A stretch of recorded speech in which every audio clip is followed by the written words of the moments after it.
From the 915 to H-Town, from the Panhandle Plains to the Valley, and everywhere in between, this is the 50/50 Podcast, powered by the 50/50 Podcast Network. Join me, Hector Cano, as we cover the Texas high school club and college soccer landscape, along with an inside look at the college soccer recruiting scene. The 50/50 Podcast is a platform about the people and for the people who are dedicated to the beautiful game. Here we go. It's another edition of the 50/50 Podcast, episode 140, powered by our very own, this is kind of cool, our very own Texas veteran Realtor.com here in Jeanette, Spain. She is the go-to realtor for military and veteran families in Central Texas. With her Cover and Move I Got Your Six approach, you focus on the move while she handles the contracts, deadlines, and details. Want a realtor that works like you and fights for you? Then visit TexasVeteranRealtor.com for your free no-pressure strategy session. Again, that's Jeanette, Spain, at TexasVeteranRealtor.com. And speak of the devil, we have her in studio here today. All right, I appreciate it. Thank you for being here, Jeanette. And we've got a very special topic here where we're going to discuss the parent perspective today. This has kind of been long overdue. I know we've been talking about it for a while. Excited to have you here. But before we jump into any of that, just how are things in general? What's new? Oh, well, thanks for having me, Hector. I've really, it's a privilege to be able to be here and be able to give this perspective. I mean, it's one that I definitely would have liked to have had a long time ago. So thank you for bringing it up and suggesting it. And so things are going great. I mean, being able to get to be in my daughter's life and being able to watch her play soccer. I mean, it's been about 13 plus years now, but getting her to see it on the college stage is pretty cool. Right. Awesome. And how are the things? I got to ask you, right? So full disclosure here. We mentioned it earlier. So Jeanette here is overseeing TexasVeteranRealtor.com, does phenomenal work in the Central Texas area. I'll let her tell you more of that later, but she is the title sponsor. We're proud to have her as a title sponsor of the podcast. How are things on what you can share, Jeanette? How are things on that front? Well, it's going pretty good. I mean, right now, if anybody's really been paying attention to the market, it's coming to where the rates are coming down a little bit. Everyone that's been waiting on the sideline is ready to jump in and actually go ahead and start buying again. And so we're going to see a move in the market here real soon. But right now, it's still an ideal time for buyers because they have the opportunity to be able to get a home and for a very good price with a lot of concessions from the sellers, even bringing down that rate ahead of time in order to get it prior to the actual rates really coming down, and then being able to get there before other buyers come to the market and it becomes a frenzy again. Gotcha. Awesome. Great stuff. Well, part of why we have a big part of obviously why we have you here today is to kind of give that, you hit on it in the very beginning in the intro, is the that parent perspective, some information you wish you would have had. Right now, some parents are lucky enough to where maybe they have 2 or 3 or even 4 children in the system as club players, high school players, going through maybe some of them the college recruiting process, and they learn so much from the first one, whereas others are going through it for the first time. Right now, a big part of why we have you here today is to discuss kind of your perspective, your takeaways, the lessons learned, the do's and don'ts, some of the information that there are parents and even student athletes out there that they wish they would have known sooner. So with that said, we're going to go ahead. I'm going to pop open the energy drink here, and we'll get started. So, all right, give us a little bit. So for our listeners everywhere, right, tell us a little bit about just your background as it relates to the game as a soccer parent. Okay. Well, my family and I were not soccer parents. I mean, we didn't come from, knowing that sport or having any other kids in the sport prior to it. So my husband and I are both retired military. But before that, when Talia, my daughter, or we call her T, before she got into soccer, we were at a base. I was actually deployed at the time, and my husband goes to pick them up from the base youth center, and they see a sign that says soccer tryouts or something for $40. So my daughter goes, "Oh, I think I'd like to play soccer." And my husband's like, "Oh, okay." So they turn back around. He has both kids hand in hand and going in and saying, "Okay, we sign them up." And we had no idea what that even would entail, especially to think that even 13 some years later, we're here at Division I soccer. We had no idea if she could even play the sport. So it was just fun to go from being completely naive and clueless to where we are today. Right. So that's pretty cool. Coming out of the The youth center, see a sign, and the rest is history. Huh? That's pretty awesome. Hmm. So, Yes. excuse me. So tell us a little bit. So the early years going through that process before we jump late into club, high school, college recruiting, those very first early developmental years in terms of club, just the club side. What was that like as you started to progress? And then you mentioned Talia. She really started to take a hold of this of, hey, I really like this. And maybe you all start, maybe you and your husband start to think of, hey, is there an interest level there as far as really kind of wanting to pursue this as she's going through the ranks on the club side before high school? How did that materialize? That's a great story. So it goes into going. Oh, we again not knowing anything that there was even club soccer. We were in the base team. Then we were like, okay, well she's pretty good, and she was on that first base team. She was the only girl on an all boys team, but she did better than all of them. And so it was like, okay, well maybe she likes this. So we went to the YMCA, and then from there, and this is all in Delaware. And then from there, she's like, okay, we did really good. And then so we were getting ready to PCS come to San Antonio, and they were just like, okay, well, maybe we need to look into this. So when we got into San Antonio, my husband and I were like, okay, we asked her older brother, she has two older brothers, the older one, and said, hey, you guys look at club soccer, see what there is here in San Antonio, and then let's, based upon this criteria, go ahead and pick one. And so they ended up picking Lone Star San Antonio.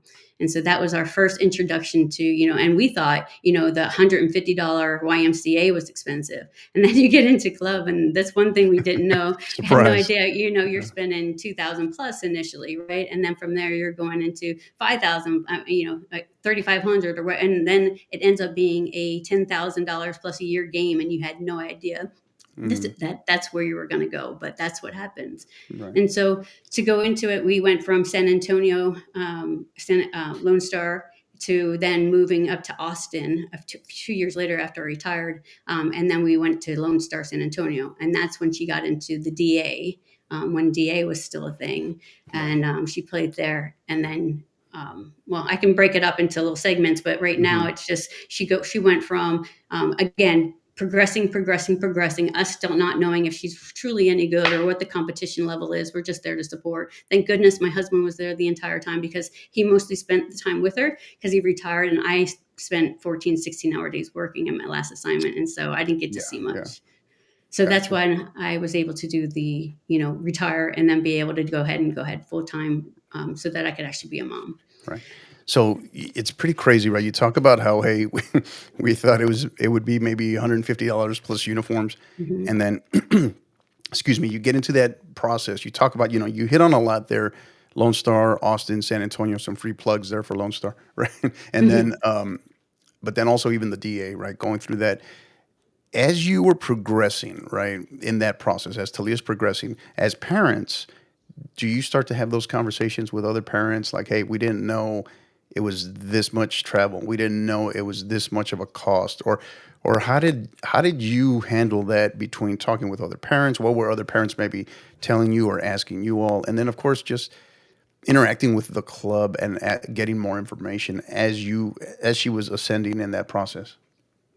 Well, what was funny is when you start looking to see, okay, where does the club soccer play? And so we were at Lackland, and being at Lackland, we were like, okay, well, there's definitely a field down here towards the south portion of San Antonio. And so we thought we would be there all the time. Well, come to find out, depending on your level of play, your skill level, you get placed on a certain team, and then we're playing at the Star Complex up north, more than usual. And so that's something we didn't know. So yes, we talked parents talk very much, because really we're just trying to figure things out and asking, is this normal, is this not normal? And like you said, asking other parents who actually have had children that have been in the program and have navigated the waters before. That's what we followed. The coaches were pretty decent at it, but it was more so the parent community that helped us get through it at that time.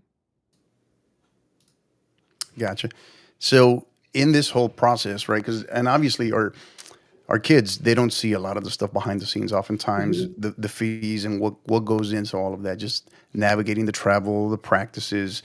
Was there a stage in there? Was it not until high school, or was it maybe when she maybe somewhere in middle school where you all started to have more of those conversations of, hey, is there a bigger interest here? Was she bringing that up, or did that just not materialize until she was later in high school? I mean, it was it. The talk was there, especially when we came to Austin and we went into the regular from the regularly to the developmental academy. So in DA, and having that, they already start having the conversations of, okay, this is when you get into this level, we want to make sure that we're getting prepped for college, and we're here thinking, what, already at this level? I mean, I had no idea that, come 12, 13, we're here, already starting to make clips. We're having to learn how to write emails. We're having to have a social media presence. We're having to, just kind of even start thinking about interview process with coaches. I had no idea. And so that's something we had to learn. And then as we had those conversations and as we learned about that more, we realized that yes, she was interested in it. And when we really found out she was interested is when she decided to leave DA. So what happened at DA before they went GA? DA was they didn't allow you to play high school soccer. And for Right, right, T, especially a military child who went through three different elementary schools before she was in fifth grade,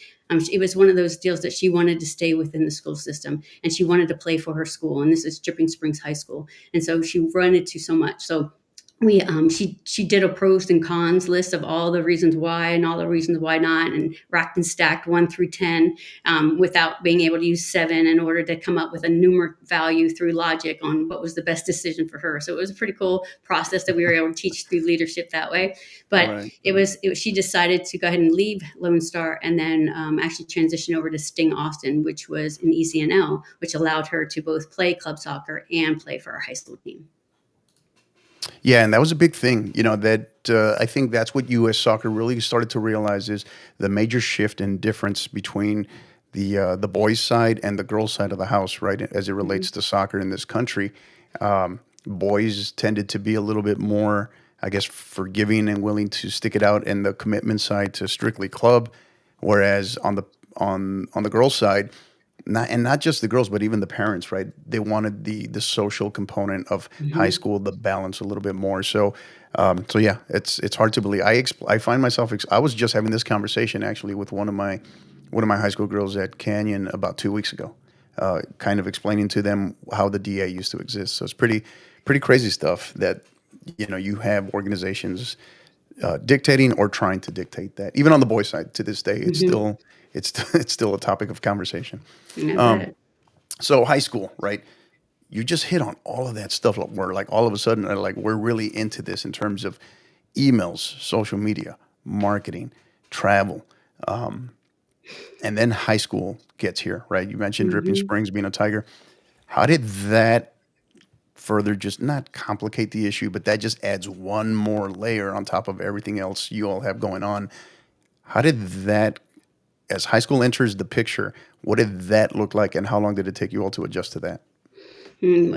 Well, when she entered into high school, it was the 2019 to 2020 season. So you know where I'm going with this probably because of how that fits. But Right, right. it's how it was a lot because they're having practice every day at high school, and then we're still having during that period of time. Well, in school you do soccer in addition to your regular school, and then during the season you're also still doing club soccer in between regular soccer, and so you're juggling all that. Their bodies get really worn out, and the one thing that as a parent, especially as a parent of a daughter, I get to see and learn all the changes that's happening to her body.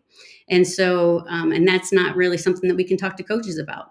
You think that it is something, but it's really not, because there has to be a divide between parents and coaches, whether it's high school or club, because parents can be a pain in the butt, right? And so you can't really No, they would never do. Parents would never. we are, because we all think Johnny is the greatest, or whatever. And so when we can't really communicate all that, because when they're going through such struggles and they're trying to keep up and they're trying to not lose their starter spot, or whatever it is, they're trying to do everything and be everything, and be not only that, but be academically sound too, because if you understand, most soccer players have really good grades too, right? And so you think about it, they're trying to juggle all of it. And again, especially as a female, we don't want to disappoint. right? We don't want to disappoint anyone. And so when we're Right. really truly struggling, what ends up happening is injuries happen. And injuries happen, then you are forced to come off the field, and then it goes through a whole nother mental struggle that athletes have to deal with. So much to unpack there. Mhm. You talk about from the perspective of even I know you were describing that from the perspective of largely of T, right, Talia, but behind the scenes, right? In your case, the parent, what are you experiencing? Because it's so true. I handle things a particular way within my program, with the periodization. Having a healthy number of club players at my school as well is the periodization piece. That component is so big for our student athletes, right? Who are very active, just like our multi-sport athletes, right? We have Mhm. multiple Mhm. multi-sport athletes at my school as well. But you hit on a key piece, right? Is their income, and they're at a pivotal stage where their bodies are transforming in many ways, going through many things, entering high school, through the high school process. But as a parent, how did you feel? What did you feel was kind of your battle rhythm, if you will, to kind of figure out where was your role where you could best support your daughter? Well, that was hard. I mean, that's definitely one of the lessons throughout it all is, Right. am I doing it right every single day? Thank goodness that my husband's so supportive with it because when I want to throw in the towel sometimes, going, I don't know if I'm reaching her or Right. not, he's picking me up. But what happens is we found that we just asked her to communicate with us, instead of trying to get to the answer that we're looking for. We just ask questions in order to see what she's thinking, how she's feeling. And we got to remember too is they don't even know what they're thinking or feeling. They have so much emotion going on that it's really hard. So what I found is silence and a hug and it just being there and listening was what she really needed more than anything. She didn't want me to solve the problem because that's what I do. Mm. I'm a problem solver. If you throw a Right. problem out there, I'm like, yes, I'm excited about doing it. But I have to now ask her, is this something that you want me to solve, or do you just want to talk through it, or do you just want me to just stop talking? And now Mhm. she'll tell me she's a spitfire. So we raised her just like we are with the military, and so that's Right. good and bad. But it is something that we learned that let's communicate. And then if we communicate, we can get to where we need to go because really, in the end, we all have the same goal. We want to see success, and success means she's healthy. Success means she's having fun. Success means that we're all in it together. Right. So in that process, though, right? Because obviously you didn't come to that conclusion right away by somewhere early in her freshman year, considering especially what 2019, 2020 looked like, right? Mhm. So where in that process, right, her freshman, sophomore, junior, senior year, where in that process did you finally find that balance for you as a parent, as part of her support network? Well, I think, well, being a mom, and I also kind of ran the booster club there, so I got to spend a lot of time with her. And so what I found is I had to kind of juggle and figure out that I needed to be there, but I needed to pull back, and I needed for her to finally take over and lead her own journey, her soccer journey that's happening. And so I don't know how.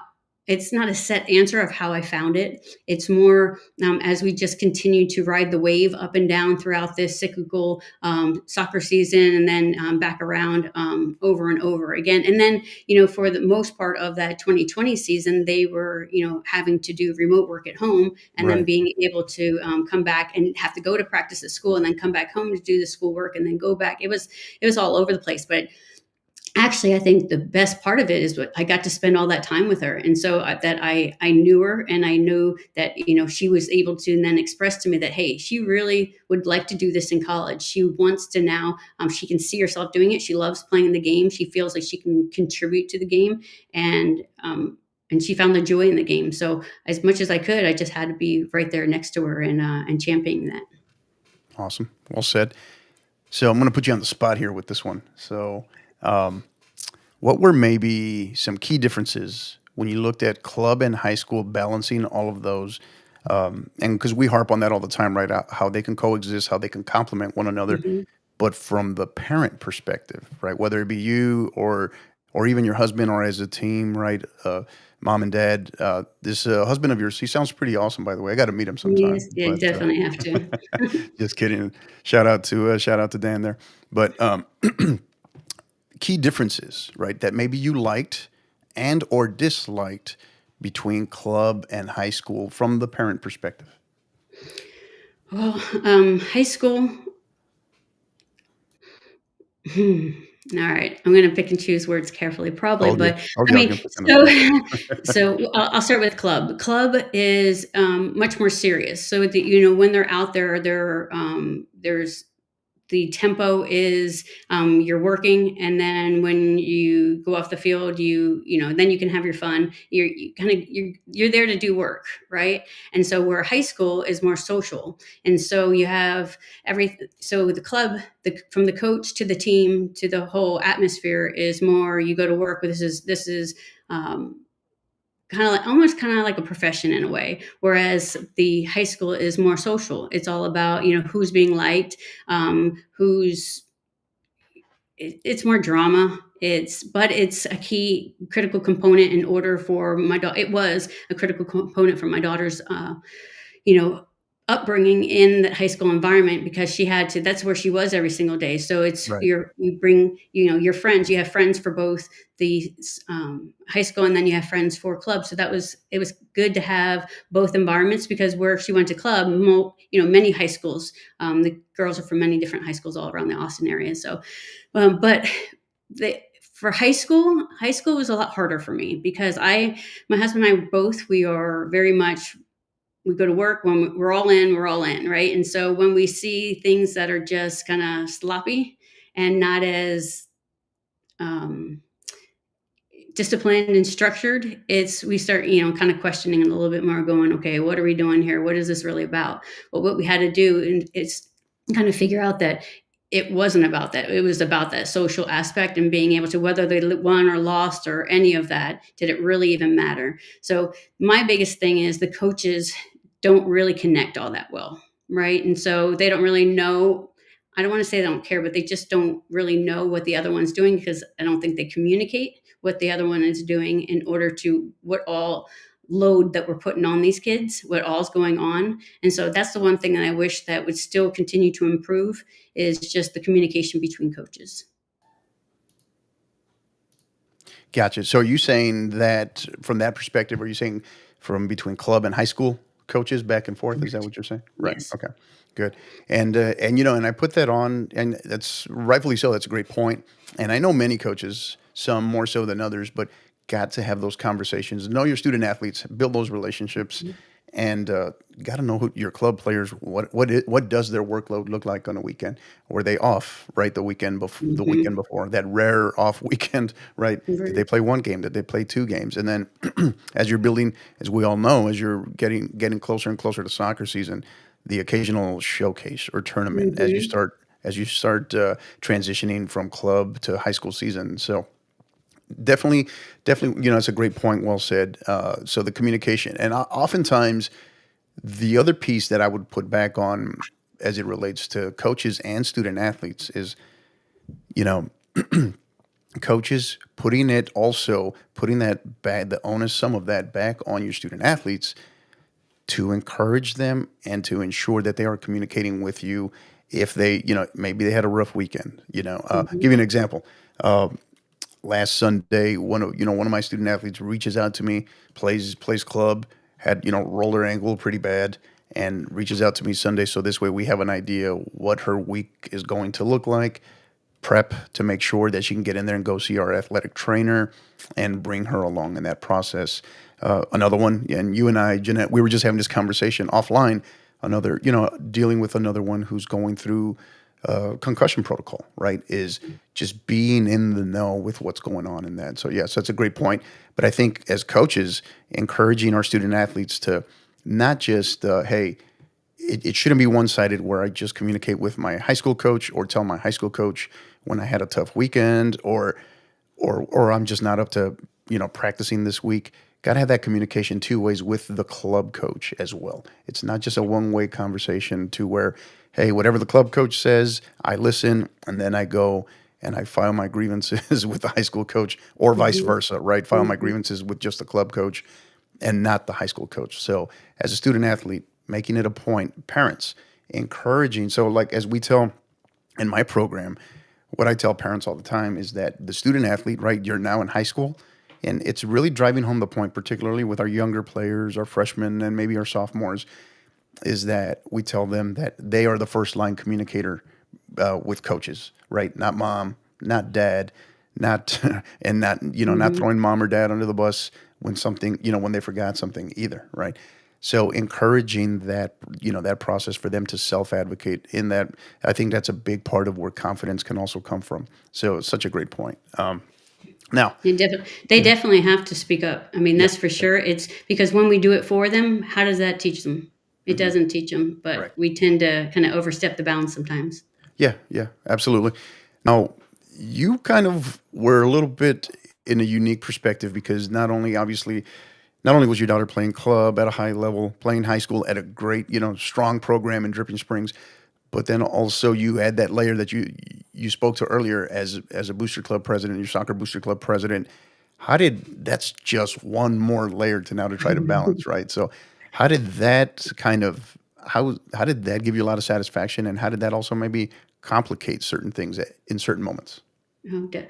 Well, I figured, because I committed to being able to, spend time with my family. And my husband and I both agreed that my daughter is very much like me. So we needed to give her a lot of time and attention and supervision during her upbringing in order to make sure that she stays on a good path. So I had an opportunity when it came time for the to be a part of the soccer booster program. I just kind of put my name in and just said, hey, I have this, this is kind of my background, this is what I'm currently doing, if you need any help, let me know, and I'm willing to help out wherever you need.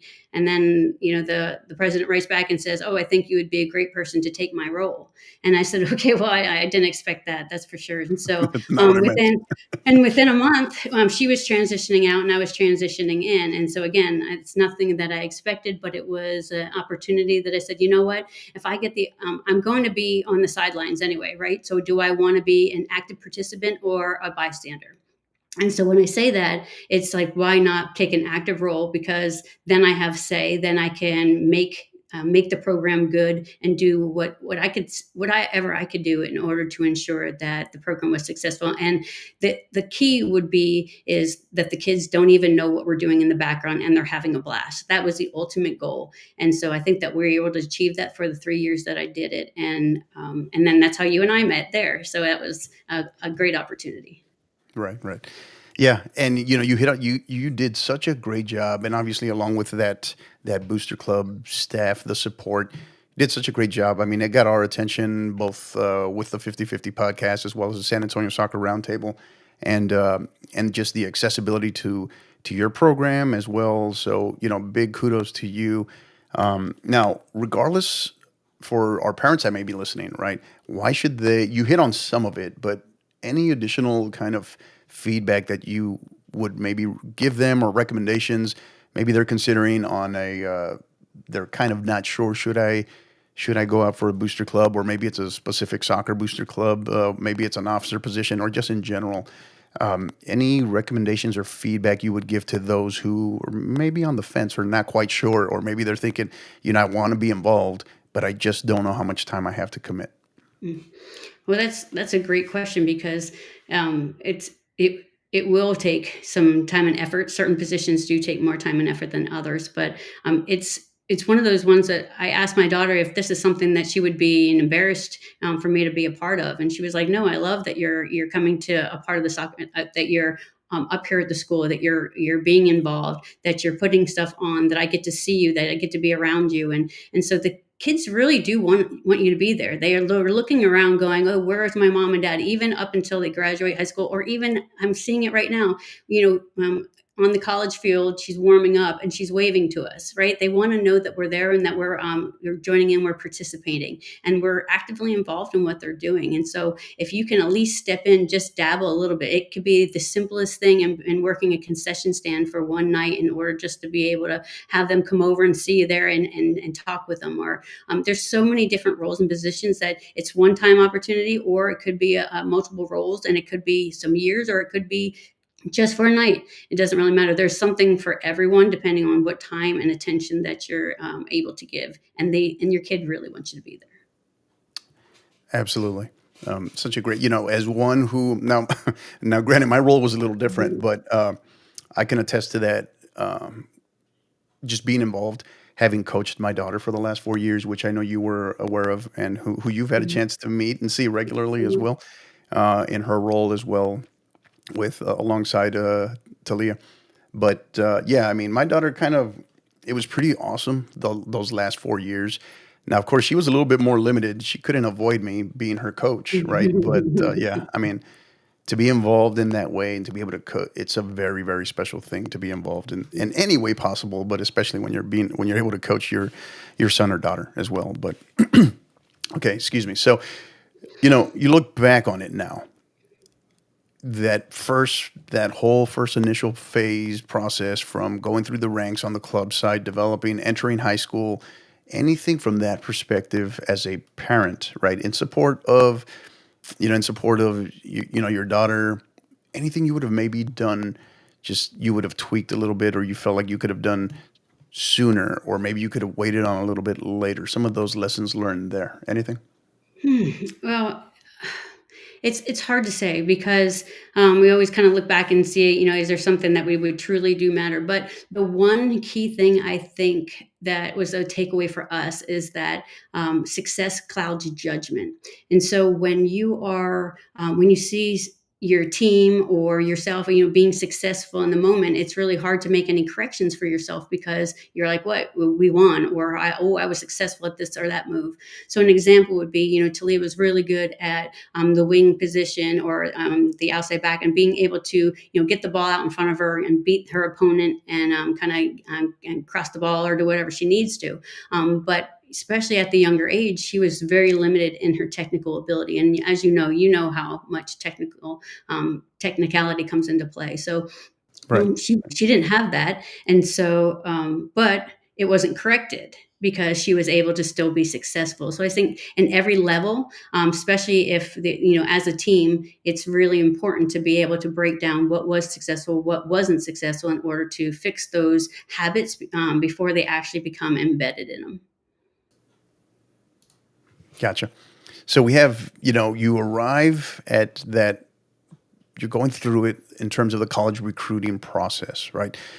Learning, managing that, travel, what have you, ID camps, all of this, kind of helping her figure out what it is, what's going to be the right fit, right? And we'll come back to that a little bit more. But maybe key lessons learned. Maybe we have a parent out there right now who's just entering that early in the stages of the high school. Maybe they're a sophomore, maybe they're entering that critical junior year, possibly, or maybe they're on the boys' side where the recruiting can often come super later, all the way into their senior year. Mhm. But that learning and managing the college recruiting process, right? From the parent perspective, maybe one or two key components in terms of just feedback, do's and don'ts, anything you would recommend, things that maybe you felt you had to learn the hard way that you would recommend. Anything come to mind? It's about doing the work, going to do the work, control the controllables. There's only so much that you're able to do. So what we learned is, we can get anxiety over the entire process, because if you look at it from a very strategic or high level, you're going to see that it is overwhelming. And so in order to just kind of break it down, and then we were able to start looking at things as far as what are the goals that she has for this game, or what are the goals that we can do, because it was becoming too much. Like, we didn't even know what to do, almost an analysis by paralysis by analysis, just because there was Mm, the pressure from all the parents and the coaches. So the one thing that we were able to learn through it all is, when she was young, when T was young, she we had these three goals, and the three goals were make good passes, um, play good defense and be a good teammate, right? And so those same three goals have stayed with her through the entire time. So when we started to get into these more stressful situations, we always have her go back to basics. Those are your basics. Stick with those basics. That's what you can control. And then afterwards, let's do a self-analysis about those three goals that you did in order to ensure that you remain on track, because that's all you can control. And so whenever when we were getting closer to that recruitment time, we had to continue to keep reminding ourselves to go back just to the basics in order to remain there, and make sure that you take care of what you could control during that period of time. So what else would we learn? I mean, it is more so of that the kids have every kid has a superpower, right? And so what we found is, sometimes you're like, oh, that kid only has this move or that move. Well, that is their superpower. And so if they can showcase that every single time they get out there as best as they can, no matter how much they get to play, whether it's 10 minutes or the full 90 or however long it is, showcase your superpower as much as possible so that you're able to, when you go up in front of ID camps or other college coaches or wherever it is, you're able to at least have something that stands out, because trying to do everything is too much. Do what works for you. Like for Talia, it's speed. Show your speed, and then that's what's going to work, right? And then that's what ended up happening. But if you don't highlight something that you're good at, and you try to focus on everything, target's too wide. Such a great point. Great point.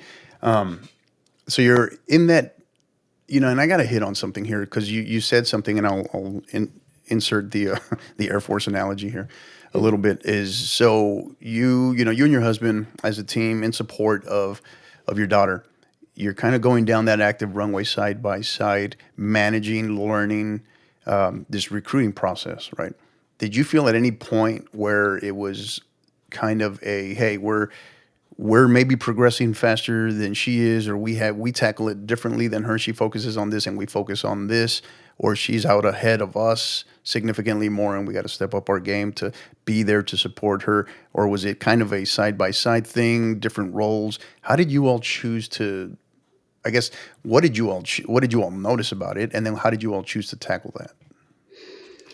Oh, well, it Does was that never make a. sense?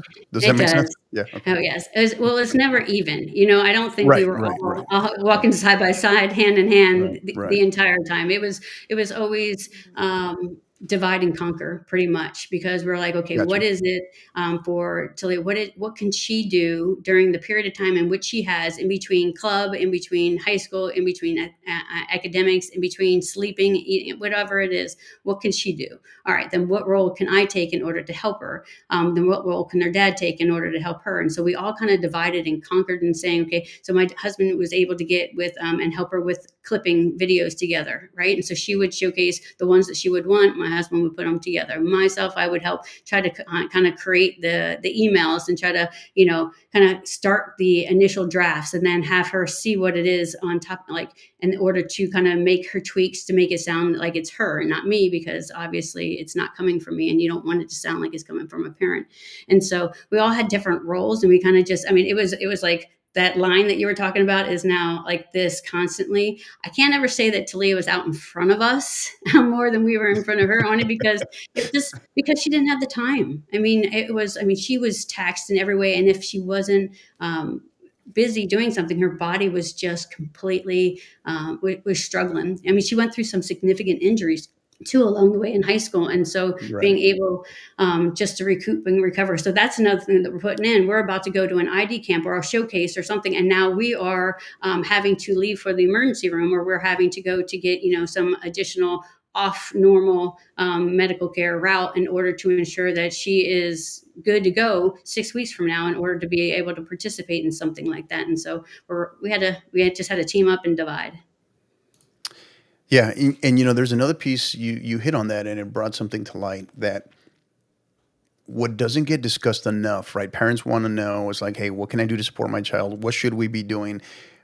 How can we be doing it? But one of the things that does not get discussed enough is the kind of shutting them down and allowing them to, still be high school students as well in that process, right? And because my go-to, one of my favorite sayings, right, from from these highly advanced student athletes that are committed, right, is often you've heard how many times, correct me if I'm wrong, how many times did you hear this while Talia was in high school was, I can't, I have soccer, right? She gets asked to Mhm, go to something or mhm, do something, I can't, I have mhm, soccer, right? There's a reason mhm. why that t-shirt exists. Um, Exactly. so finding the time as parents, right? That's kind of my challenge is more so than coaches, but obviously parents, right?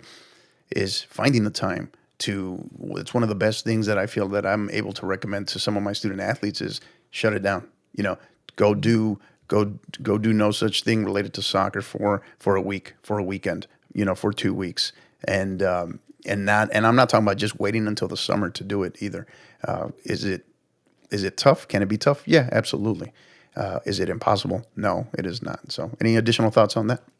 That's what Friday nights are for, right? It is, like, trying to, because usually you don't have soccer and you don't usually have games, and so if they're able to at least get to the Friday night in order to, kinda have some friend time or just being able to chill out and do something, that's not soccer related, that helps a lot. Yeah, yeah, great point. So we arrive at the end of her high school journey. You know, she's getting ready. She's figuring out, narrowing it down into where she's going to go. How did that come to be? How did you all know? How did she ultimately know that at that point it was going to be Arkansas?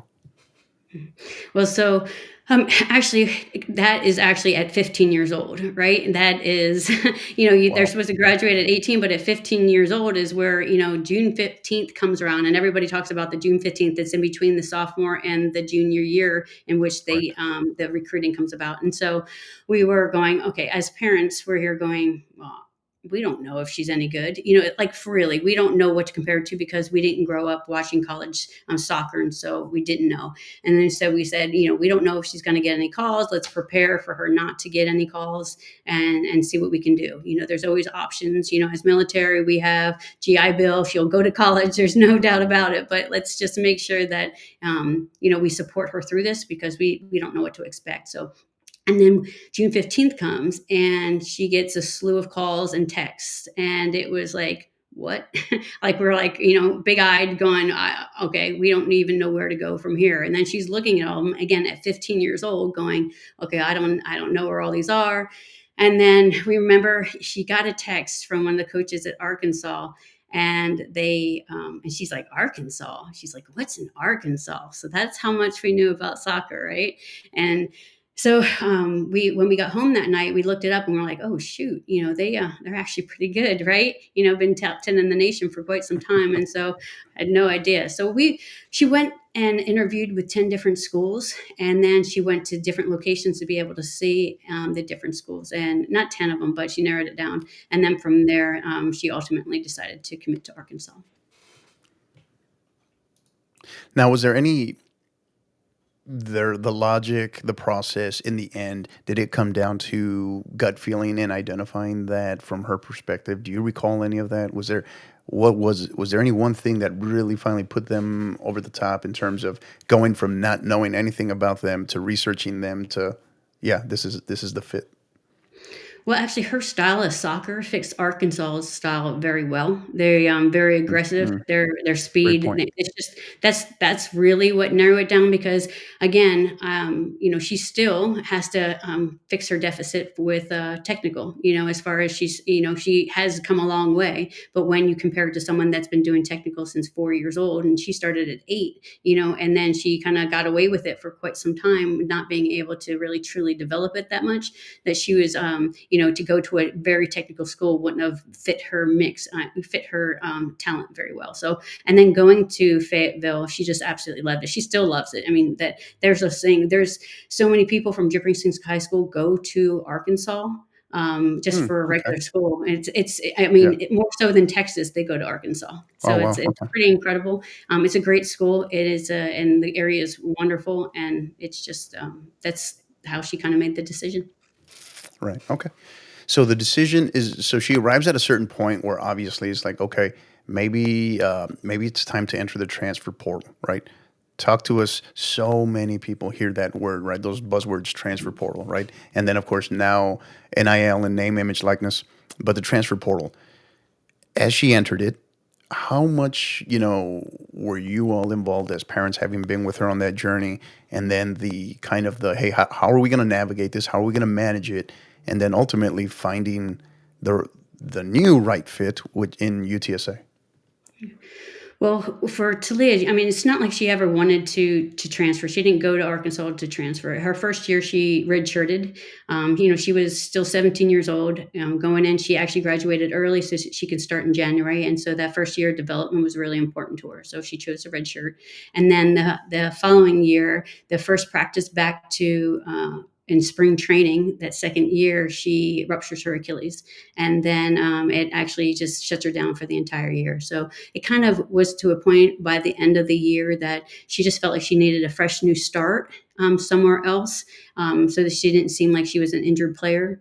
And after talking with the coaches, they and Coach Pittman and from UTSA and Coach Hale from Arkansas, they're really good friends. And so they and then Coach Pittman was trying to um, recruit T back at 15 as well. And so being able to keep those ties open was really good. But T didn't know where she was going to go.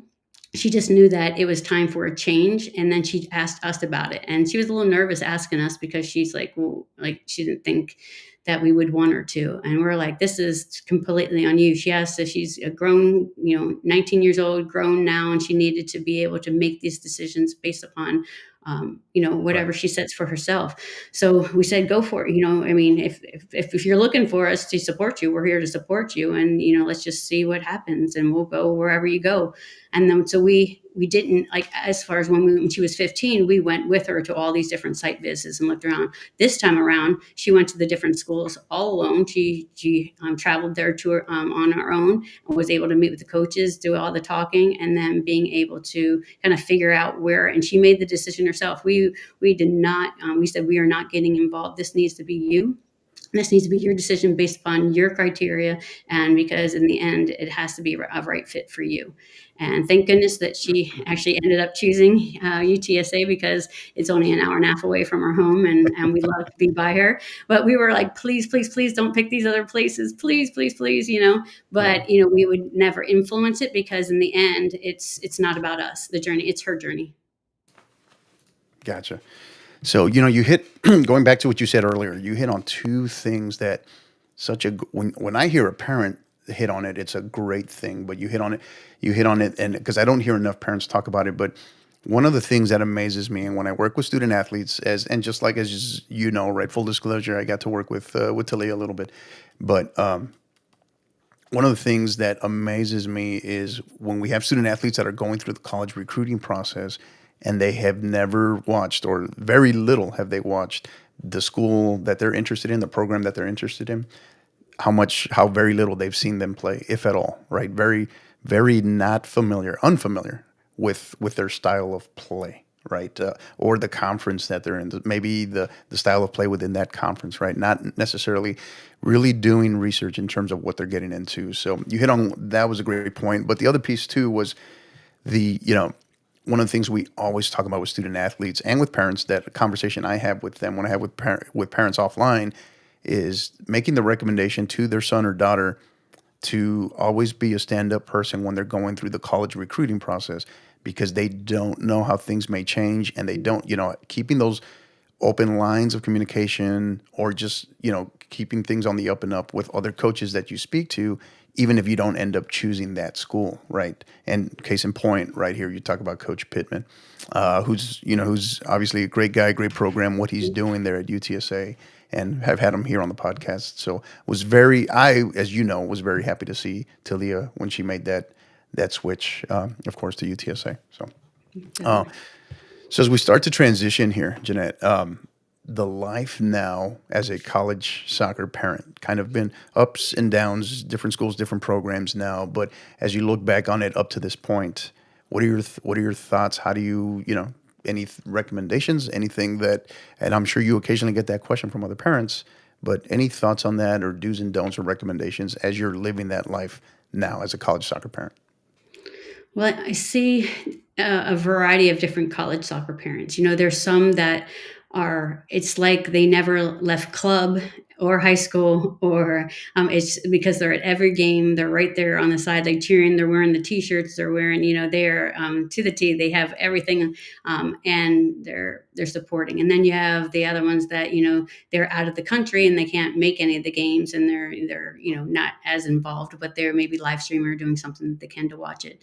And then so we feel like we're kind of a mix between the two. My husband and I, we don't go to all the games, even though they're close by. We do go to a lot of them, but we also think it's important for T to understand that we're not always going to be able to be there, in life, and for her to be able to cope through some of that, because we have a life as well. And so it's hard because we want to continue to support her, but we have to allow her to become that young woman, and being able to just navigate this whole world herself.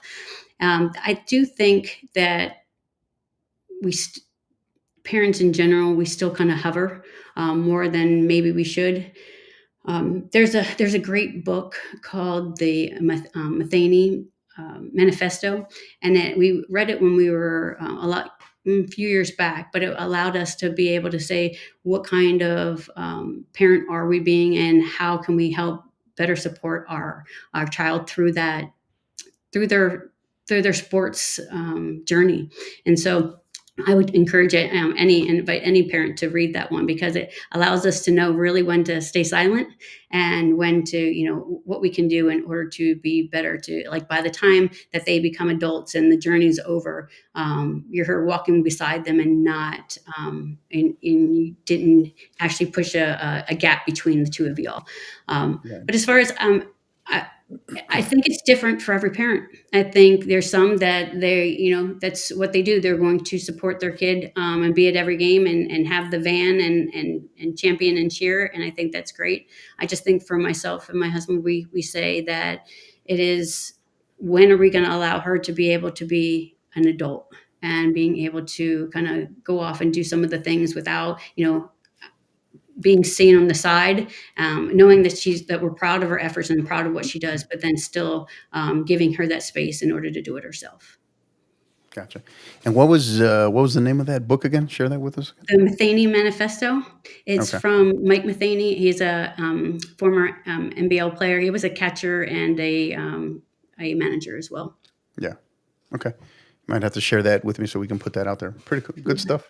Hadn't heard. I don't think I've heard of that one before though. So that's why I ask. Great info. So It helped us keep our mouth shut. That's what happened. That's why I suggest it. yeah, yeah. I think there's going to be coaches everywhere requesting that one for parents, right? So, yeah. Definitely. But hey, as we get ready to transition here, just wanted to share. Thank you for all our live listeners who are all over the place across different platforms. Thank you for spending time with us here on a Sunday. We're being listened to right now live in Amarillo, College Station, Austin, San Marcos, New Braunfels, the great city of New Braunfels, right? And Colleen as well. Thank you to all our listeners. Again, if you don't catch us live, you can find this back on Twitter. You can find this on YouTube. On YouTube, go on there, subscribe, hit that like, rate, subscribe, hit that live bell notification button where you'll receive everything we do, because 99.9% of everything we do is live. And then you can also find us, the audio podcast version, streaming on all major podcast platforms. Go on there. Again, also just give us a rating, right? Always helps with the algorithm, and it always helps keep us at the forefront. So a lot of great stuff here from a parent perspective. Our episode 140 with Jeanette Spain. Don't go anywhere. We'll be right back after a quick word from our partners. In the market for a new home, or maybe you'd just like to get more information? Then let us tell you about our new proud partner and title sponsor, Jeanette Spain at TexasVeteranRealtor.com, your go-to realtor for military and veteran families in Central Texas. With her cover and move I've got your 6 approach, you focus on the move while she handles the contracts, the deadlines, and even the details. Want a realtor who works like you and fights for you? Then you need to visit Jeanette Spain at TexasVeteranRealtor.com for your free no-pressure strategy session. Again, that's Jeanette Spain at TexasVeteranRealtor.com, as well as at 737-210-5812. And then there are our great friends at Gipper. Gipper is a way that schools, athletic departments, ADs, and coaches create world-class marketing content. Join over 4,000 coaches and ADs and use Gipper to create high-quality, visual branded graphics for your program. The best part, anyone can do it in seconds on any device without needing any design experience whatsoever.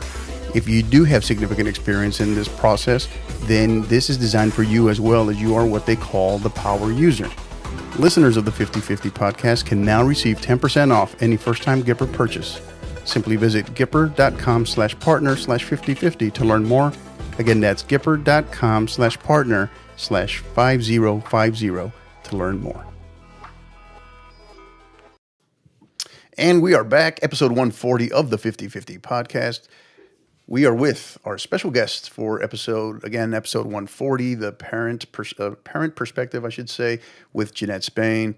All right, first segment in the books. Jeanette, you ready for this? Is where we get to have a little bit of fun, not at your expense, but with you a little bit. So our Works for counterattack me. segment.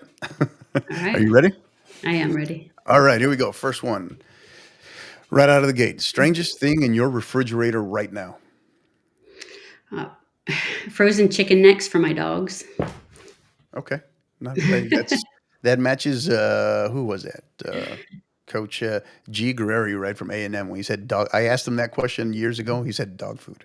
So Mhm. right on point. I like that. All right, current playlist. So you leave your phone behind. We pick up your phone. We're gonna find what's gonna be the current maybe music playlist and or podcast playlist going. What's in the rotation right now? Well, for music, probably it would probably be '90s hip hop. That's kind Oh, of it's. nice. I know, right? You wouldn't Yeah. expect it. No, I mean, No, come I on. just yeah, I don't hear that too often. That's more my style. I like that. Right. Yeah. Yes. And Yeah. so that's. I mean, you can't go wrong there. I mean, I like the new country. I like all that. But for me, I do more podcasts or YouTube or do something because I'm more of a self help type individual. So if I Mhm. have time in between, well, I have lots of time when I'm driving in between different housing, going to see different tours or whatever. Right, right. I put on a podcast in order to improve myself. So it's usually a self help kind of more so real estate like or real estate investment. Mhm. That's what you'll find. So pretty boring probably for somebody else, but for me, I love it. Yeah. Now, how do you go about finding? Do you just randomly search and hey, this looks interesting, and you click on that, and I listen to this, I discover? How do you search and find either your favorite podcasts or a particular podcast episode? Is there any method to that? It's usually through emails that I subscribe to or other people that I subscribe to already. And so from there, they'll give suggestions of other people. And so it's usually through associations that I'm already a part of. Yeah. Because if it'd be too hard to kind of just search because there's too much to search through, Right. There's a knowing lot. what would be good. So I Yeah. try to I start off by getting recommendations. Gotcha. Okay. Interesting. I was getting some marketing data from you there. That's why I asked that. Hmm. So. All right. Next one. Something most people don't know about you, and you can't say you listen to '90s hip hop. That's too late. You already put that out there. That's So easy. Okay. yes. um, that I can say the alphabet backwards as fast as I can say it forward. Oh my God. Are you serious? You want to I try? I I'm gonna have put you on such the spot. You want to skills. try? Oh gosh, I shouldn't have done that, right? I No, should no, have gave no, you that's another okay. one. No, I I won't can do do that. it. I can do it if you want. Do you really want to try? Hey, I'm all for. I'd love to hear this. But Okay, let me take only if you want to. Only if you want okay. to. It's a little different when the camera's on you. It's all right. All right. ZYXWVUTSRQPONMLKJIHGFEDCBA. Oh my God! Wow, I'm wow. so talented. Yes. I love that. So That's awesome. here's the Yeah. trick. I am a visual person, so Hmm. all I do is I look. Remember when you're in elementary school and you have the Yeah, on the actual wall. letters? I Yeah, just look at them backwards. yeah. That's it. Wow. No. I have a hard enough time looking at them forwards. You're trying to get me to do it backwards. No, thank you. Yeah. So, all right, that is pretty awesome. That is a great Mhm. skill to have. Now, Yeah. now that one segues into this one, so you can't use Okay. this one, right? So, Okay. accidental. Well, no, I wouldn't count it towards this, but loosely related, but not really. Accidental skill. Think about all those things that we were talking about earlier, right? Through the years with Talia as a soccer parent, as a soccer mom. An accidental skill you developed while being a soccer mom. Oh gosh. Um, you got me here. I think. Nothing, Oh, nothing kind of well, comes just.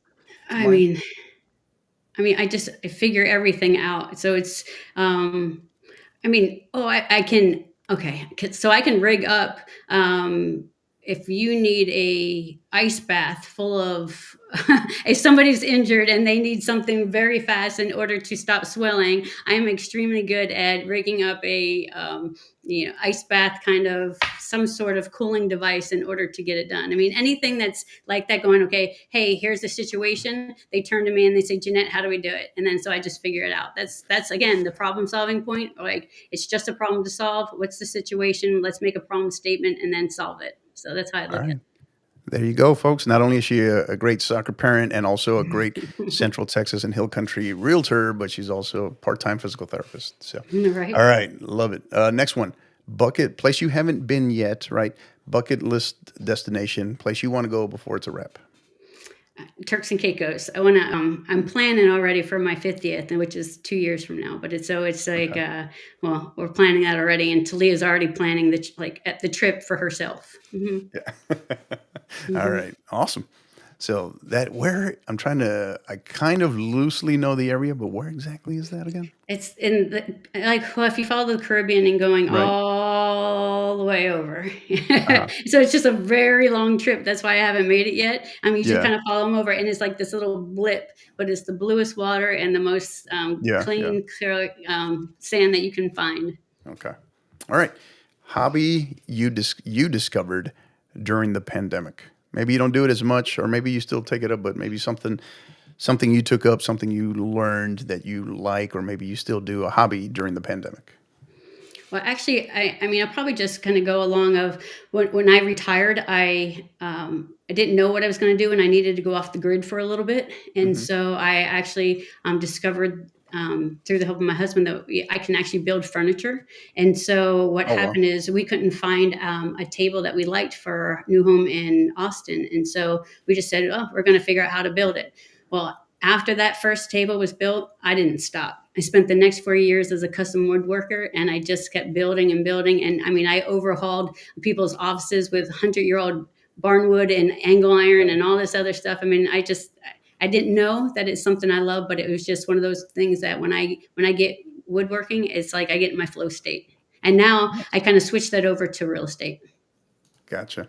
Awesome. Hey, I'm always in the market for a great podcast table. Okay, so just FYI. All right, just need Eventually, the when we measurements. eventually when we get our full-fledged live in-person studio, that's what I'm looking for. So, There you go. all right, let's see.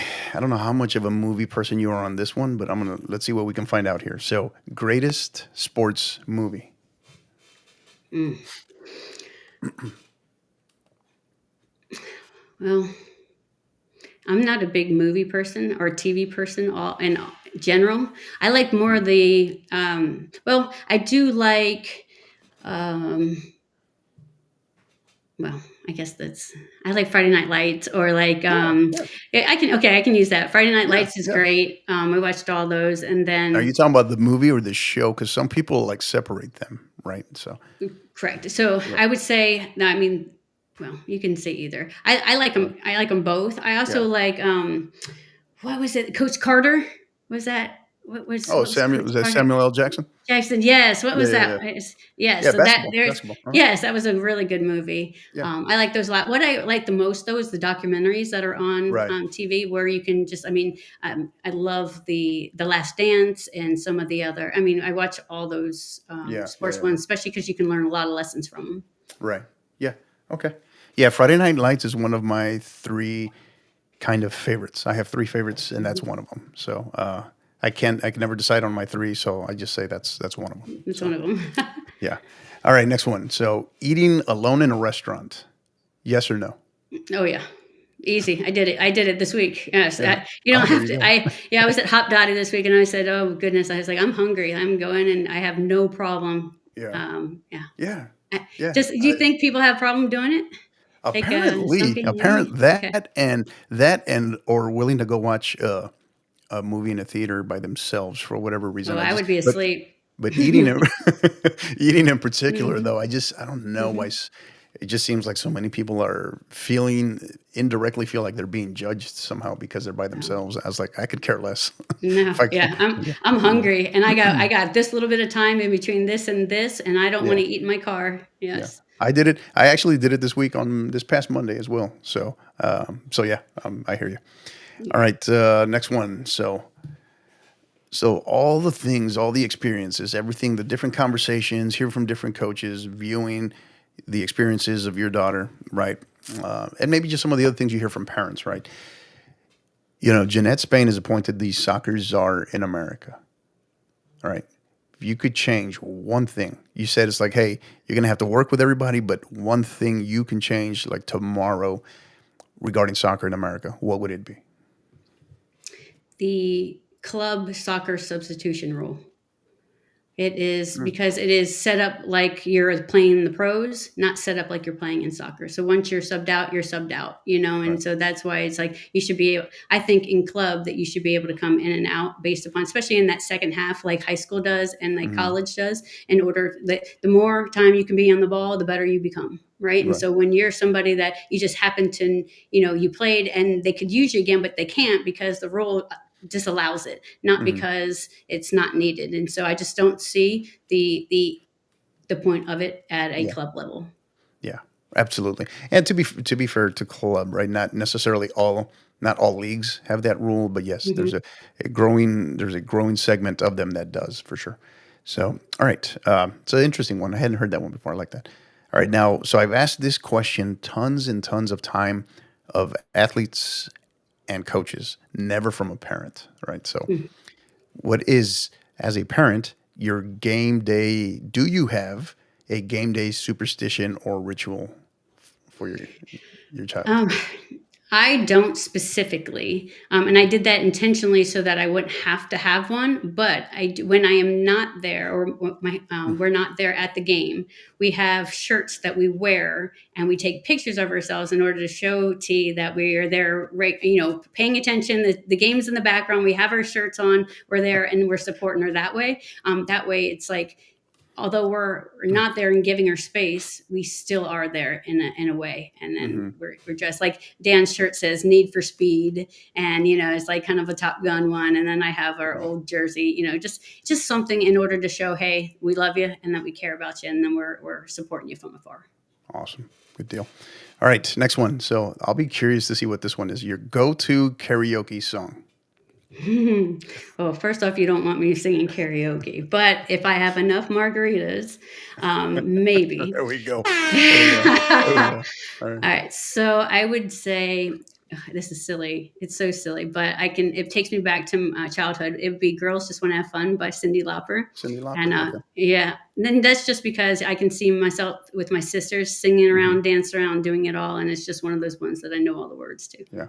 Now, hey, random related to that, is she's still alive, right? That I know of, I Yeah, think. I don't know. Right when you Yeah, said that, I don't really keep up with that I don't know. information. Yeah, I just got to thinking. I was like, Uh, is she still I alive? think Yeah, so. yeah, I I think don't so. think her or I think Madonna or so. any of that passed yet. Yeah. Okay. All right. Interesting. Next one. So if you could be born in a different can't you can't say this one.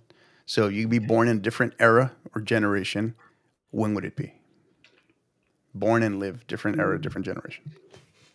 So I can just be like a different decade or different okay, error. Yeah, different time in Okay. just in society and in the world. If I whether you want to say think like the 50s or whatever. I don't probably the 40s, like, the whole World War II era. I'm kinda like the know. pro-woman type person, and so during that period of Okay. time, women are the ones that really kinda came together and saw like, when Yeah. the guys Rosie were the off at Riveter, war. all that whole process. Yeah. Exactly, guys Yeah. were Yeah. off Yeah. at war, and so, I mean, they had, like, Yeah. over 200 jobs supporting the war, and then that time period right there actually led us to, where we are with the women in the workforce today. I met many of the women, air patrol and the from the flying, the Air Force special flying forces, and Yeah. all that stuff during that period of time. And you'd be surprised of all the jobs that women did during that when the men were away.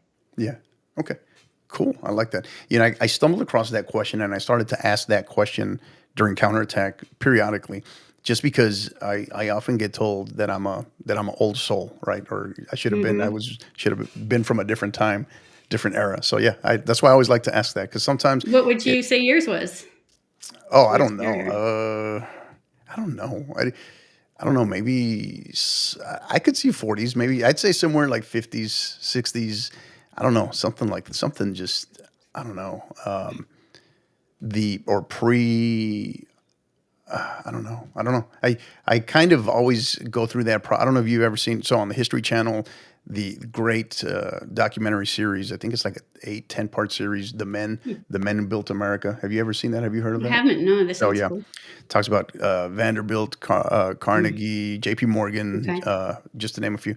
But sometimes just going back to how far, like the roots in the history of how certain things Hmm.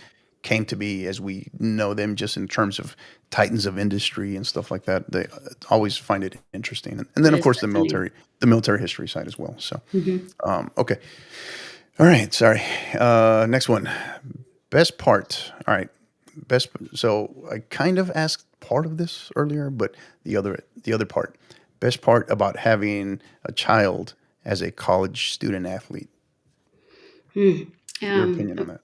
Well, the best part, I mean, I'm very proud of what she accomplishes, what she can take on, the amount of things that she can juggle. Well, like again, taking care of her body is a whole activity in itself. And then you have the components of playing the game and then being a student and then trying to figure out really what she wants to do in life. And what I don't know if, did I tell you that Talia is going to join the Air Force afterwards? And so she does Yeah, want to, yeah, yes. Okay. So absolutely, um, absolutely. That is so awesome. she will. Yeah. But like just my biggest thing with her is, I mean, she's becoming a woman and she's becoming making her own choices and she's Hmm.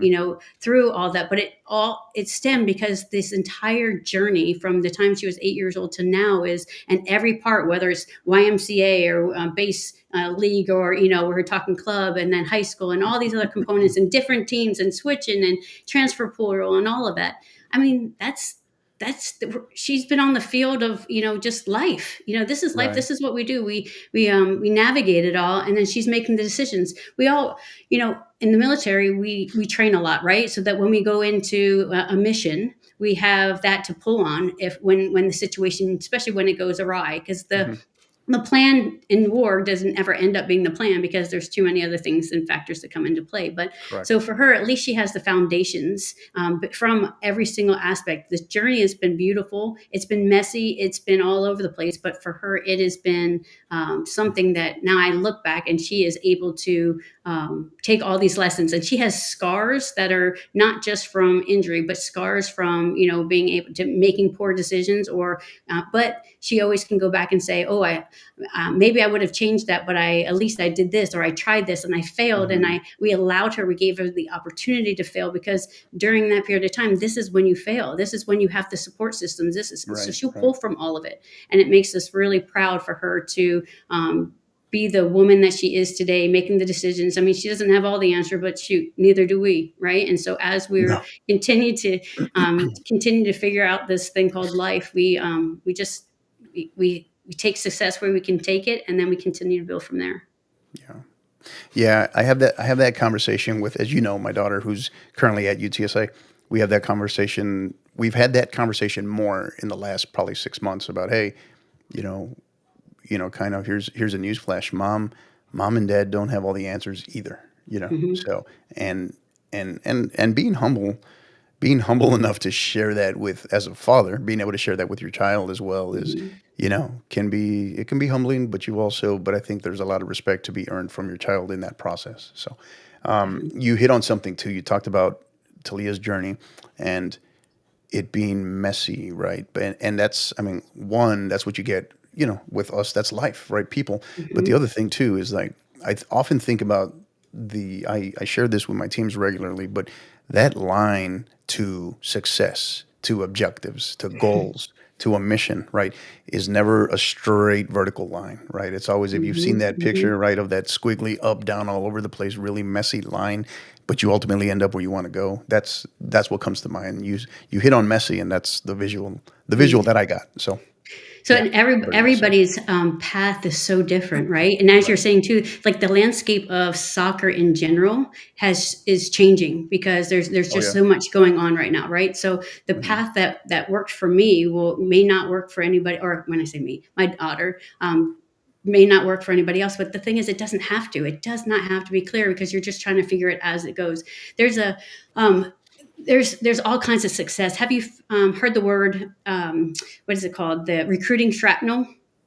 Yeah. Oh yeah. Okay, so it's just when the coach is coming, coming to see another player, say like a star goalkeeper or whatever, they end up seeing you, and they see what you can do because you're showing off your superpower. You're like the kid is going out there, showing up, showing out, and that's a key component here. Going, Mm. you never know when it's gonna when somebody's going to see you. One thing I didn't tell you is the game in which Arkansas saw Talia and actually chose to. This is what they shared with us: is it was a night. The game only lasted for 19 minutes because of lightning, and the whole game was Mm. canceled. All right, and so for those 19 minutes is what they had on her in order to give her an offer. Right? Wow. That's what it. And Yeah. it could be anything for anyone at any time. So again, just control what you can control, and the path. Just because the neighbor next to you says this is what they did for their 3 kids, your path might look completely different. Yeah. Yeah. It's such a, yeah, spot on. Great point. Great point. And yeah, I hadn't heard that story before. This is the first time I hear the 19-minute story. I Okay. hadn't heard that one. So, Hmm. all right. Final question. All right. Final question here, rapid fire. So, this is one that I've been asking as of late, kind of a funny one, but your last Google search, what was it? This morning, I was looking up other veteran businesses around me that support real estate. So anything that Mm. is, because I want to continue to build up a trusted vendor network. And so I'm looking for anybody that I can kind of team up with me in order to ensure that the clients that I have are getting support from everyone. And if it can be a veteran spouse or child, or somebody affiliated with a veteran or a military, that's Yeah. what I like to partner with. Great stuff. I was just going to say that was a plug for TexasVeteranRealtor.com, Oh, but okay, I guess not. So, all well, right. I tell you, I'm always on, so I'm working in between everything else. Right, right. No, just messing with you. Good stuff. Well, that is pretty much going to do it. You've survived. You've made it through Hmm. all those questions. Me asking you questions for over an hour now. But before we go, we got two things. We got our stoppage time, final thoughts. But before that, wanted to give you the opportunity to throw back any question, one random question, whatever it may be, back to me. Well, we're both post retirement now. I don't know how long for you. I mean, it's almost more March, April will be 10 years for me, and so I think you're around the same thing, aren't you? Yeah, it Eight. was. Okay. What am I? This past August was 11 years. Okay, Yeah, well, yeah, you make me yeah. feel young then. All right. There you go. I'll take it. Now, I would say that what is it post retirement? What and who? What do you continue to do in order to build up your leadership skills? Because I mean, the military, Air Force is really.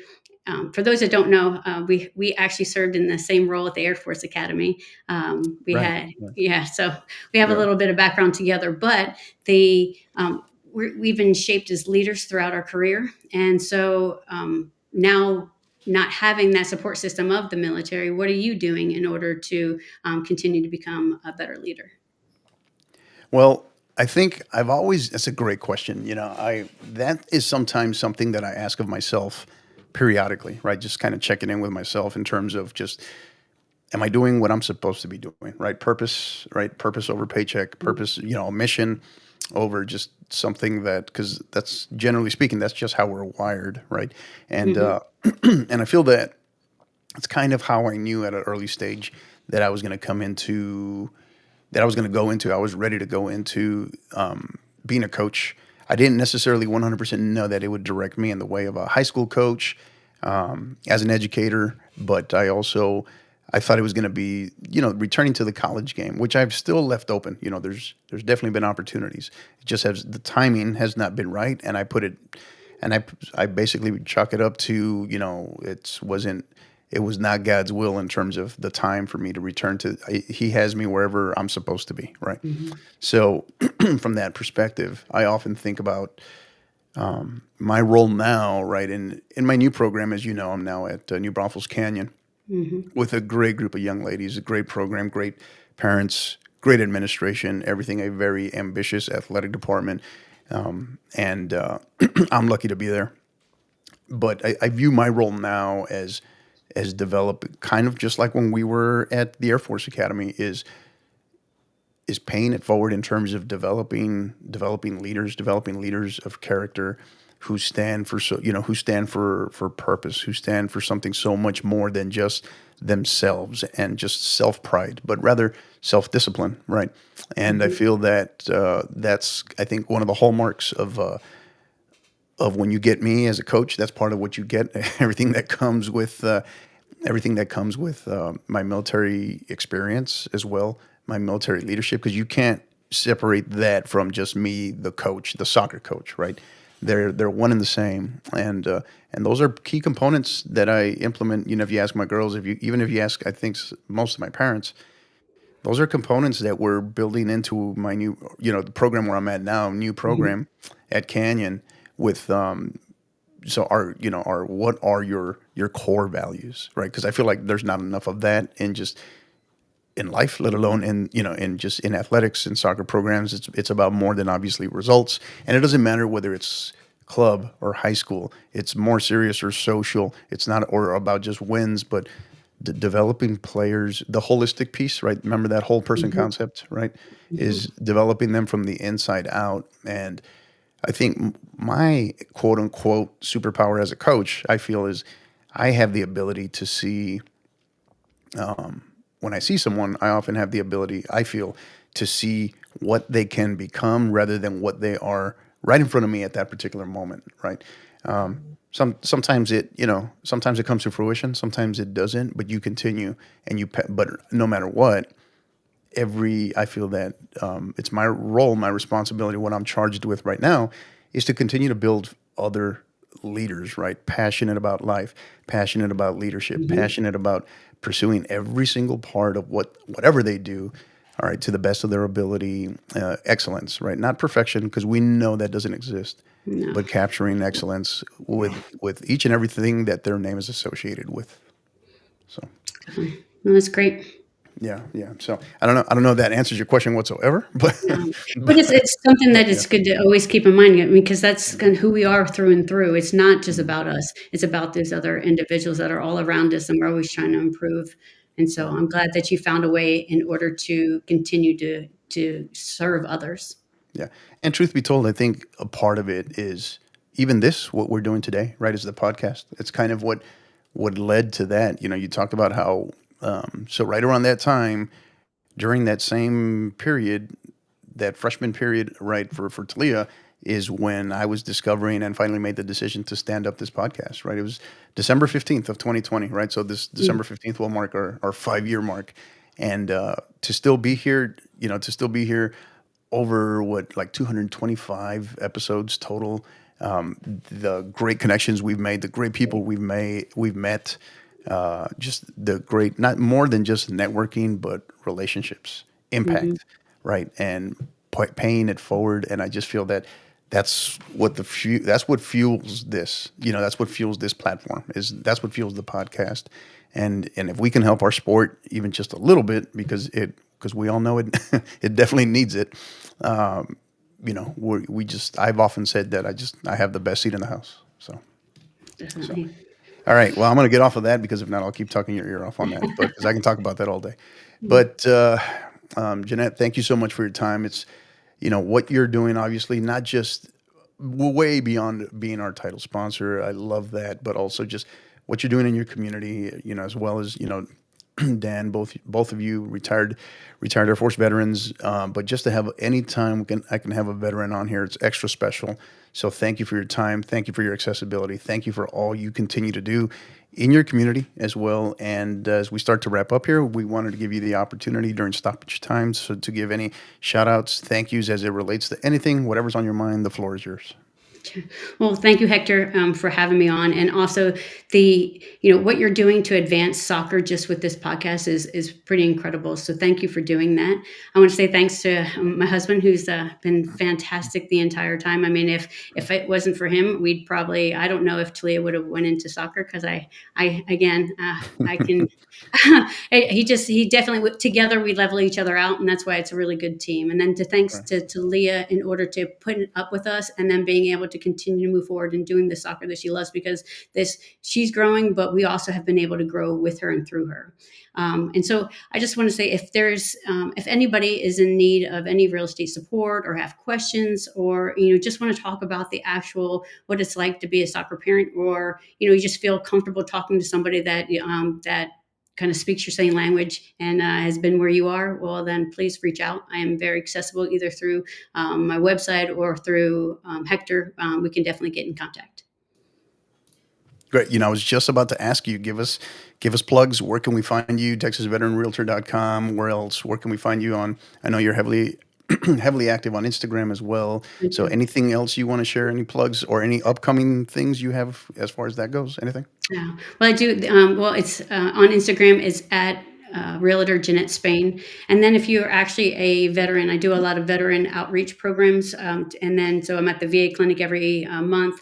There's also if you're in the Austin area, there is a veteran entrepreneurial meetup that happens every month. That happens downtown. It's fantastic. It's the best one that's out there so far that I've found. But I want to continue to build a network of veterans. And so if you also are a veteran and or affiliated and want to work with other veterans or get with other groups, reach out to me through the different sources. Again, TexasVeteranRealtor.com, TexasVeteranRealtor.com, or through DMs. And then I can help you. If I can't get you to where you need to go, I definitely can find somebody else that can help you. And I can serve for real estate needs across the state of Texas, or even if you're transitioning from Texas out or coming into Texas. And so I can support your real estate needs, and I can just make sure that you're taken care of, because again, we want to make sure that military and veteran families are being served properly and they're taken care of. And so that's what I'm here to do. I'm like the sponsor for those, but outside in the civilian life. Yeah, that's awesome. She does phenomenal work, guys. So again, go out there, give her a follow, right? You can find more information at TexasVetRealtor.com, as well as on Instagram. Make sure you give her a follow. She does phenomenal work. Extra proud to have you as our title sponsor, Jeanette. So thank you. Thank you, Hector. And to all our listeners, again, thank you for listening tonight. We got over 100 live listeners, all our different platforms. We're being listened to in Kyle and Buda, El Paso, Katy, San Angelo, and of course San Antonio, just to name a few. Thank you to all our live listeners. Go out there, like, rate, subscribe. Where you can find us on all on all major podcast platforms as well. Give us a rating on there as well. My final thoughts, kind of in sticking with the veteran piece, sticking with the military aspect tonight.